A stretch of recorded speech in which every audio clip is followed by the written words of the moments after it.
একজন মানুষের জীবন শেষ করে দিতে পারে একটা গুজব।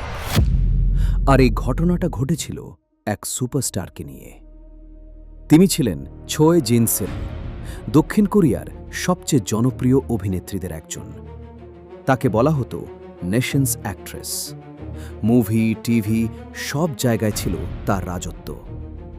কিন্তু ২০০৮ সালে হঠাৎ শুরু হয় এক ভয়ঙ্কর ঘটনা। ইন্টারনেটে তার বিরুদ্ধে ছড়াতে থাকে গুজব, fake loan scandal, personal attack, reputation destroy করার চেষ্টা। একটা সময় এটা শুধু গসিপ ছিল না, এটা পরিণত হয় ম্যাস সাইবার বুলিংয়ে। দিনের পর দিন প্রেশার বাড়তে থাকে। Social media comments, articles, rumours, সব জায়গা থেকে অ্যাটাক। মানসিক চাপ এতটাই বেড়ে যায় যে ২০০৮ সালের ২ অক্টোবর তাকে নিজ বাসায় মৃত অবস্থায় পাওয়া যায়। এই ঘটনার পর পুরো সাউথ কোরিয়া কেঁপে ওঠে।